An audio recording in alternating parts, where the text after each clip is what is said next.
유월절 엿새 전에 예수께서 베다니에 이르시니 이곳은 예수께서 죽은 자 가운데서 살리신 나사로가 있는 곳이라.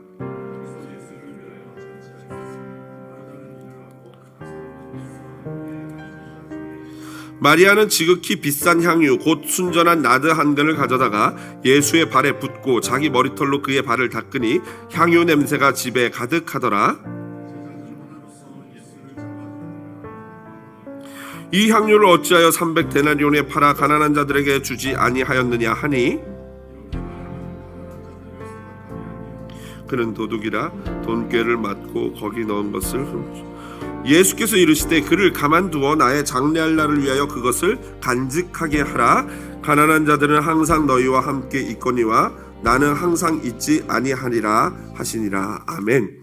네, 우리 오늘 말씀을 전하실 정유성 목사님은요, 굉장히 유명한 찬양 사역자이시고요. 그리고 얼바인에 있는 베델교회에서 오랫동안 찬양 예배를 인도하신 분이고 푸니마 워십이라는 단체도 운영하시는 분이고 집회도 운영하시는 분입니다. 그 외에 또 수많은 곡의 수백 곡의 이 찬양을 작곡하고 본인 개인 홈페이지에서 찬양들을 업로드해서 많은 사람들이 듣고 보고 또 우리도 많이 부르는 찬양들도 작곡하신 분입니다. 그래서 참 귀한 분인데 제가 미국에 와서 베델교회에서 그냥 평신도처럼 예배만 출석할 때 그때 앞에서 찬양 인도를 하셨던 분으로 저랑은 이제 10년이 넘는 이 계속 관계를 유지하고 있는 분입니다. 뭐 자주 만난 건 아니지만 계속 제가 마음으로 좋아하고 하는 분이고요. 굉장히 어려 보이시는데 여러분 속으시면 안 됩니다. 저보다 한 살 많으신 형님이십니다. 제가 더 젊습니다. 여러분들 이 귀한 목사님 우리 교회 오셔서 너무 제가 행복하고 좋은데 여러분들 또 우리 목사님 사랑합니다, 환영합니다. 그리고 보내주신 하나님 감사합니다 라는 의미로 박수로 맞이하겠습니다.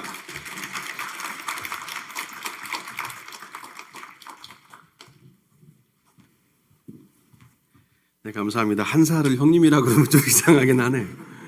그리고 좀 수백 곡은 아니고 100여 곡입니다. 또 이게 인터넷에 나가기 때문에 조심해야 합니다. 네. 전 사실 우리 임은성 목사님이 왜 저를 이번 어제와 오늘 부르셨는가 와 보니까 그 이유를 정확히 발견했습니다. 어제는 한 절반 정도 알았고요. 오늘 예배 드리면서 확실하게 모든 이유를 발견했습니다. 그것은 무엇이냐? 한마디로 하면 자랑하려고 불렀습니다. 제가 얼마나 지금 당황하고 있는지. 어제 찬양팀 세미나와 워크숍을 해달라고 불렀는데 원래 그게 처음 목적이었는데 어제 연습 때도 그렇고 또 오늘 예배 가운데도 찬양팀들이 제가 뭘 가르쳐주거나 코렉션을 해줄 게 아니라 도전받고 제가 은혜 받는 그런 귀한 시간이어서 정말 자랑하려고 부르셨나 했는데 오늘 광고 시간에 들어보니까 되는 교회들, 제가 말하는 긍정적인 의미에서 되는 교회들이 몇 가지 특징이 있더라고요. 저도 여러 교회들 다녀보는데 하나는 방문자가 등록하는 교회, 방문하러 왔다가 등록하는 교회가 되는 교회의 가장 큰 특징입니다. 교회 규모와 상관없이. 그리고 담임 목회자가 비전을 선포하고 성도님들께 지난번에 셔틀처럼 뭔가를 도전을 드렸을 때 리액션이 그렇게 정확하고 분명하게 나오는 교회. 그리고 저는 오늘 주보 안에 촥 펼치신 거기에 있는 리스트도 분명히 하나님께서 넘치도록 부으시고 채워주실 것을 믿습니다.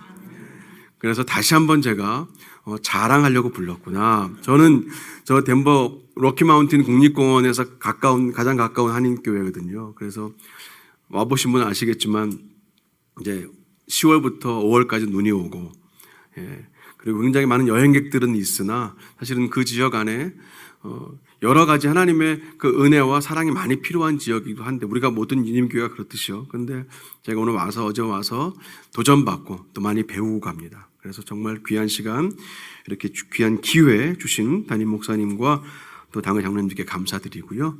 오늘 잠시 말씀 나누겠습니다. 방금 읽은 말씀을 통해서 타성을 탄성으로라는 제목으로 잠시 주신 은혜 나눕니다. 한날은 예수님께서 베다니 마을에 들어가셨습니다. 유월절이 되기 엿새 전이었습니다. 베다니에 있는 나사로의 집에서는 그 예수님을 맞기 위한 잔치가 마련되었지요. 죽었던 나사로가 다시 살아난 그 놀라운 일이 있었기 때문입니다. 잔치 음식들이 준비되고 많은 사람들이 분주하게 움직였습니다. 집주인인 나사로는 예수님 곁에 앉아 있었고 마르다는 여전히 부엌에서 음식을 준비하고 있었습니다. 그때 갑자기 나사로의 동생인 마리아가 예수님 앞으로 나아가서 조심스럽게 뭘 꺼냅니다. 사람들의 시선은 마리아에게 집중이 되었죠. 딱 봐도 고급스러운 그 병 안에는 한 근이나 되는 순전한 나드 향유가 들어 있었습니다. 마리아는 예수님의 발 위에 향유를 다 쏟아붓고는 자신의 머리털로 예수님의 발을 닦습니다. 순식간에 온 집안은 향유 냄새로 가득하게 되지요. 사람들이 놀랐습니다. 그도 그럴 수밖에 없는 것이 이 향유의 의미와 가치를 거기 있는 모든 사람들은 너무나 잘 알았기 때문입니다. 당시 이스라엘 여인들이 시집을 갈 때 꼭 가져가는 필수품, 그것이 바로 향유였습니다. 시집에 가서 신랑의 머리에 이 향유를 한 방울 떨어뜨리는데 그것은 당신은 나의 유일한 신랑입니다. 오직 당신뿐입니다라는 그런 헌신과 사랑의 의미로 향유를 떨어뜨렸고, 또 가정에 아주 중요한 손님이 오실 때 최고의 존경과 예우를 표하기 위하여 그분의 머리 위에 향유 한 방울을 떨어뜨리는 것이 그 당시의 풍속이었습니다. 그리고 그렇게 사용하다가 남은 향유는 모아서 남편이 죽어서 장사를 지내게 되면 그 전신에 뿌려 주었던 것이지요. 오늘 베다니의 마리아가 뿌린 그 향유의 양은 한 근 340g 정도가 됐는데, 그 자리에 함께 있던 계산이 늘 빨랐던 가룟 유다의 계산에는 어림잡아 300데나리온쯤 되는 가치였습니다. 거의 일반 노동자의 1년치 월급에 해당되는 금액이었죠. 그 금액을 순식간에 땅에 다 부어서 허비하는 것을 본 가룟 유다가 말합니다. 이 향유를 어찌하여 300데나리온에 팔아 가난한 자들에게 주지 아니하였느냐, 책망하는 말이죠. 뭔가 맞는 말 같이 보이기도 하고 그럴듯하게 보이기도 했습니다. 다만 진심으로 그가 저 가난한 자들을 생각해서 했던 말이라면 말이죠. 하지만 성경은 곧바로 이 잘난 척하고 의로운 척하는 가룟 유다의 속마음을 그대로 보여주지 않습니까? 그가 이렇게 말함은 가난한 자들을 생각함이 아니요, 그는 도둑이라 돈꾀를 맞고 거기 넣는 것을 훔쳐가미러라. 마리아의 과감하고 혹 과격한 이 행동을 보면서 그 자리에 있던 모두는 예수님의 반응을 집중했습니다. 본문 7절과 8절에서 예수님은 지금 이 사건의 의미를 정확히 해석해 주셨죠. 그를 가만두어 나의 장례할 날을 위하여 그것을 간직하게 하라. 가난한 자들은 항상 너희와 함께 있거니와 나는 항상 있지 아니하리라. 또 예수님은 마가복음 14장에서는요, 오늘 이 사건의 의미를 이렇게 평가하셨습니다. 온 천하에 어디서든지 복음이 전파되는 곳에는 이 여자가 행한 일도 말하여 그를 기억하리라. 전 오늘 이 말씀 안에서 타성을 탄성으로라는 메시지를 붙들고 잠시 여러분과 주신 말씀을 나눕니다. 먼저 타성이라는 단어의 사전의 의미는 이렇게 되죠. 오래되어 굳어진 나쁜 버릇, 혹은 말이나 행동이 이미 단단하게 굳어져서 어떤 강력하고 특별한 외부의 자극이 없으면 그냥 그렇게 살던 그대로 살려고 하는 태도가 타성입니다. 이 타성이란 말에 신앙생활을 합하면 그 유명한 단어인 타성에 젖은 신앙생활이 나오는 거죠. 말과 행동이 이미 단단하게 굳어져서 어떤 강력하고 특별한 외부의 자극이 없으면 그냥 그렇게 살던 그대로 살려고만 하는 신앙생활이 타성에 젖은 신앙생활 아닙니까? 혹시 여러분들 이 말을 들으실 때 여러분 마음과 생각 가운데 어떤 걸리는 부분은 없으십니까? 신앙생활 오래 하신 분들은요, 주일에 교회에 오셔서 주보만 봐도 그 주일의 설교 제목과 본문을 보고서도 오늘은 목사님이 어떻게 설교를 풀어가시고 어떤 내용을 전하시겠구나 하는 그런 짐작을 하실 수 있을 겁니다. 또 어지간한 찬송들은 굳이 찬송가를 펴거나 자막을 보지 않아도 부르실 수도 있고요. 어제가는 교회 프로그램들이나 사역들은 많이 경험해 보았기 때문에 사역 안에서 새롭고 신선한 자극을 받아본 지가 한참 되었을 수도 있습니다. 타성은 우리 신앙의 곳곳에 구석구석에 놓여진 보이지 않는 덫과도 같아서 잠시만 긴장과 집중을 놓쳐도 어느새 그 자리에 스탁되어서 멈추고 고착되게 하는 느리지만 큰 힘을 가지고 있습니다. 그렇다면 이 타성과 반대되는 오늘 개념인 탄성은 어떨까요? 탄성은 말 그대로 감동과 감격이 될 때 저절로 터져나오는 소리와 반응과 태도를 말합니다. 저는 오늘 본문 안에서 그 자리에 있던 나사로의 집에 있던 그 어느 누구도 예상하지 못했던 이 마리아의 과격하고 과감한 행동에 대한 예수 그리스도의 탄성에 집중을 해보고 싶습니다.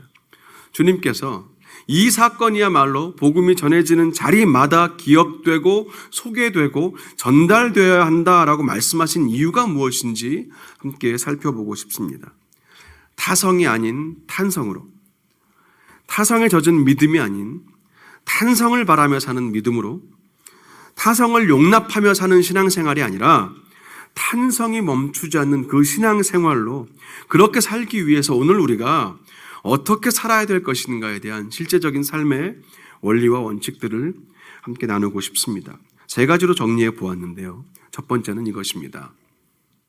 사랑이 만들어내는 예측 불가능한 예배를 통하여 타성을 탄성으로 바꾸며 살자는 겁니다.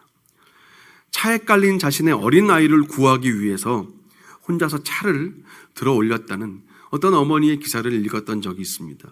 전해지는 이야기로는 그 어머니가 차를 들어 올려서 아이가 빠져나온 후에 그대로 기적을 했는데 병원에 실려가서 보니까 의사의 진단에 따르면 그 어머니의 어깨와 팔꿈치가 이미 다 몇 마디가 빠져나가 있던 그런 상태였다고 하지요. 어떻게 그렇게 힘이 나오겠습니까? 사랑하니까 그렇습니다.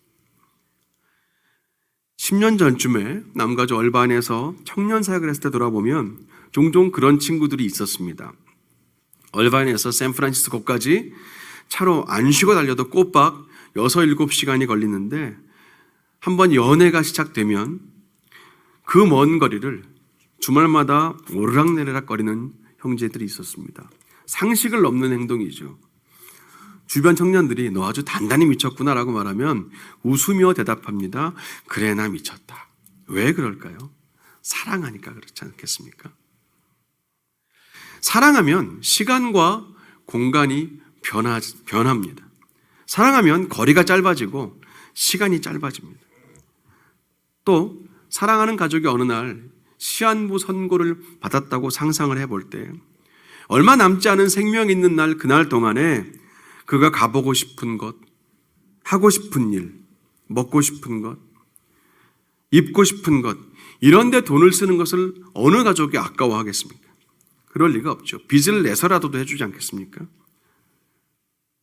늘 예수님에 가까이 있었지만 예수님을 사랑한다는 것이 무엇인지 전혀 몰랐던 그 가룟 유다에게 오늘 이 마리아의 행동은 전혀 이해할 수 없는 말도 안 되는 행동이었습니다. 용납되지 않았죠. 비상식적이었고 납득이 되지 않는 행동이었습니다. 가룟 유다는 사랑을 몰랐기 때문에 그렇습니다. 주님을 향한 사랑이 없었기 때문에 그렇습니다. 하지만 진실한 마음으로 주님을 사랑하고 그분의 말씀 앞에서 말씀 안에서 하나님 나라를 듣고 발견하고 또 한 걸음 더 나아가서 예수님의 대속의 죽음을 실제로 준비했던 그 마리아에게 자신이 했던 오늘 이 예측 불가능한 행동은 대책 없는 무모함이 아니라 사랑으로 행했던 최선이었던 것입니다. 3년 동안 예수님과 함께 동고동락을 했던 제자들마저도 예수님 그리스도의 죽음을 전혀 준비하지 못했지만 오히려 마리아는 이렇게 과감하고 과격하게 주님의 죽음을 준비하고 향유를 붓는 상징적인 행동을 통해서 예수님의 죽음을 기렸던 것이죠. 예수님은 그 마리아를 인정하셨던 겁니다. 영국의 맷 레드먼이라는 목사님이 쓴 하나님 앞에 선 예배자라는 책 안에서는 이런 내용을 기록하고 있습니다. 진정한 연애는 결코 예측할 수 없다.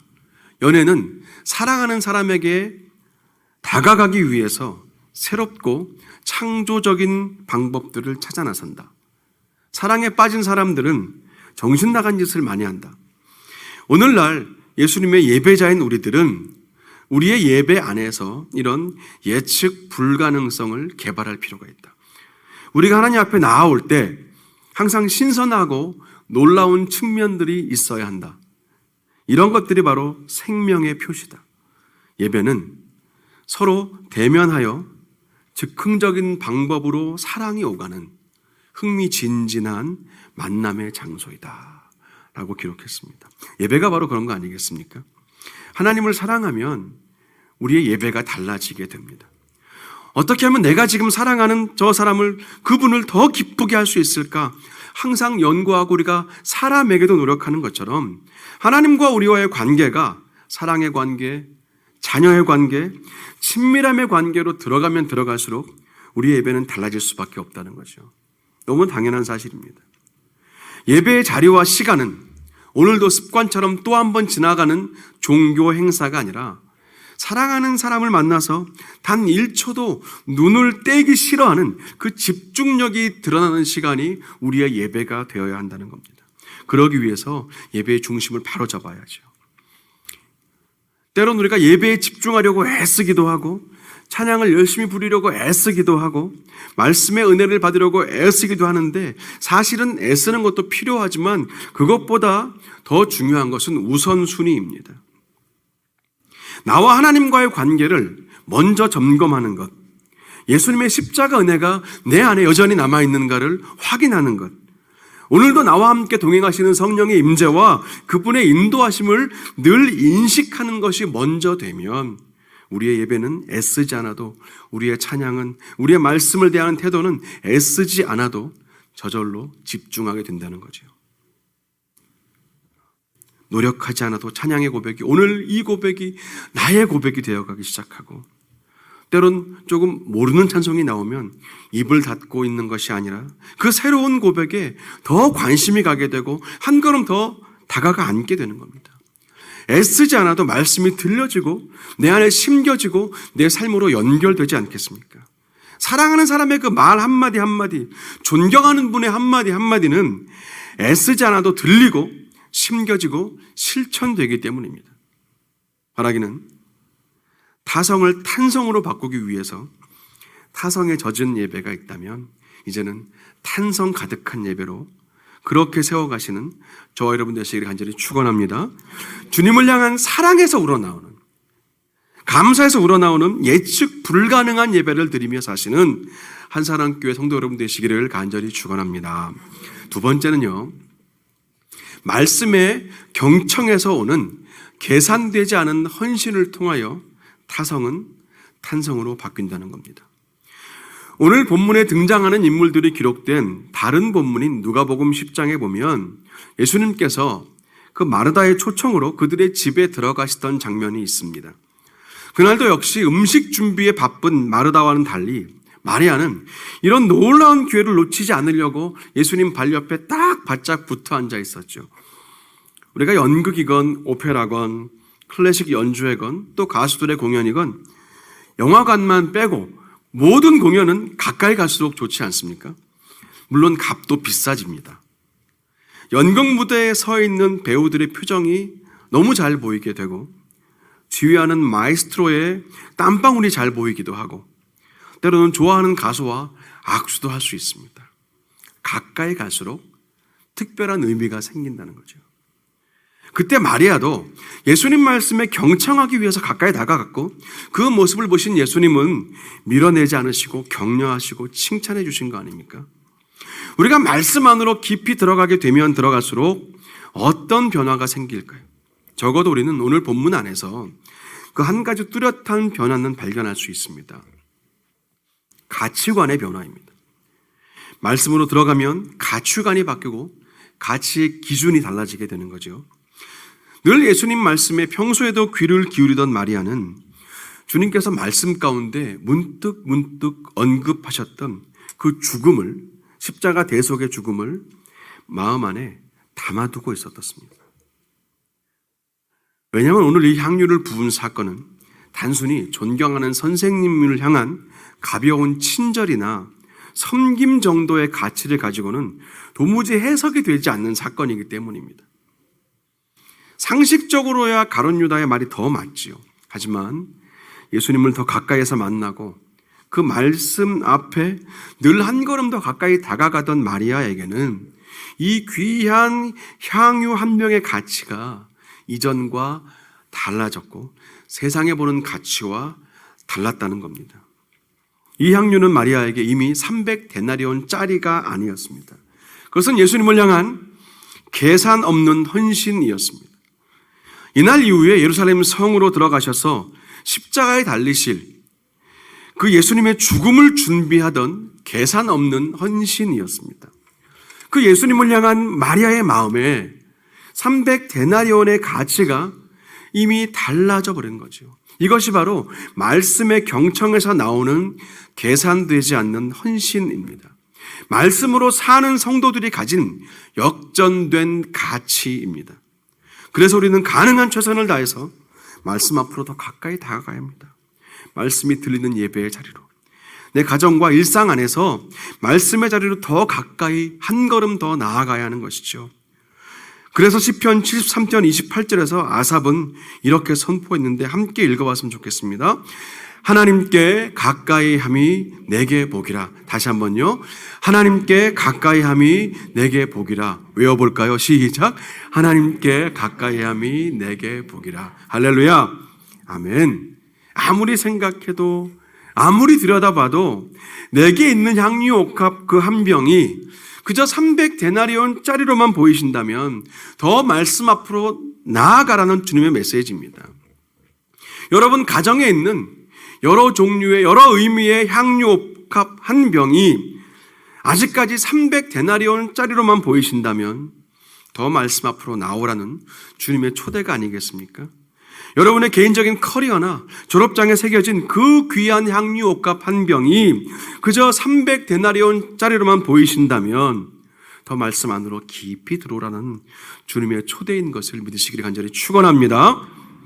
타성에 젖은 신앙생활에서 탄성을 바라는 신앙생활로 옮겨가기 위해서, 그리고 세상의 가치에서 주님의 가치로 옮겨가기 위해서 말씀의 경청을 통한 계산되지 않은 헌신으로 사시는 한산한교회 성도 여러분 되시기를 간절히 축원합니다. 마지막 세 번째입니다. 십자가를 붙들고 사는 반전의 신앙으로 사는 것이 우리의 타성에 젖은 신앙생활이 탄성을 바라는 신앙생활로 바뀌게 되는 메시지입니다. 기원 전 1세기의 로마는 자신들의 식민지 원주민들을 다스리는 방법 중에 하나로 십자가 형벌을 공식적으로 채택을 했지요. 처음에 십자가는 죽음이 아니라 체벌의 도구였습니다. 노예들을 나무에 묶어놓고 가혹한 고통을 주는 체벌에 불과했지만 점점점 체벌이 처형으로 바뀌었죠. 그래서 기원 후 1세기부터는 본격적으로 하루에 500명 이상씩 반역자들을 십자가에 매달았습니다. 예수님도 역시 로마 제국에 대항한다는 죄목을 가지고 그 십자가 중 하나에, 하루에 달리는 수백 개의 십자가 중 하나에 달리시는 것입니다. 예수님과 아무 상관없는 사람들한테는 그날, 그 시간, 그 죽음, 그 하늘의 캄캄하고 어두움과 성소의 휘장이 찢어진 사건은 우연이었을 뿐입니다. 그저 오늘도 또 누가 죽었구나 하는 타성일 뿐이었습니다. 하지만 하나님은 그 십자가라는 타성 안에서 인류 구원을 향한 위대한 반전을 이루셨습니다. 가장 부끄럽고 수치스러운 그 십자가를 인류 구원의 도구로 사용하셨고, 세상에서 가장 가치 없는 그 십자가를 가장 가치 있는 도구로 바꾸셨습니다. 우리의 존재도 마찬가지입니다. 하나님 손에 붙들리면 아무것도 아닌 우리는 가장 귀하고 가치 있는 존재가 됩니다. 십자가 앞으로 가까이 가면 갈수록 천하보다 귀한 독생자, 하나밖에 없는 아들의 목숨과 밥 바꿔주신 그 한 영혼이 바로 나인 것을 깨닫게 됩니다. 가치가 바뀝니다. 이 믿음과 확신을 가지고 산다면 우리가 예배 때마다 고백하는 예수님의 십자가는, 또 우리가 예배 때마다 찬양하는 하나님의 은혜와 사랑은 더 이상 타성에 젖은 진부한 고백이 아니라 부를 때마다 우리의 심장을 울리고 고백할 때마다 우리의 영혼을 두드리시는 생명의 탄성이 될 줄로 믿습니다. 이 십자가를 붙드시고 반전의 신앙으로 사시는 저 여러분 모두가 되시기를 간절히 축원합니다. 말씀을 정리합니다. 타성은 절대로 탄성을 만들어낼 수 없습니다. 타성에 젖은 신앙생활 안에는 탄성이 들어갈 자리는 없습니다. 타성은 아무리 애를 써도 변화와 성숙과 성장과는 연결되지 못합니다.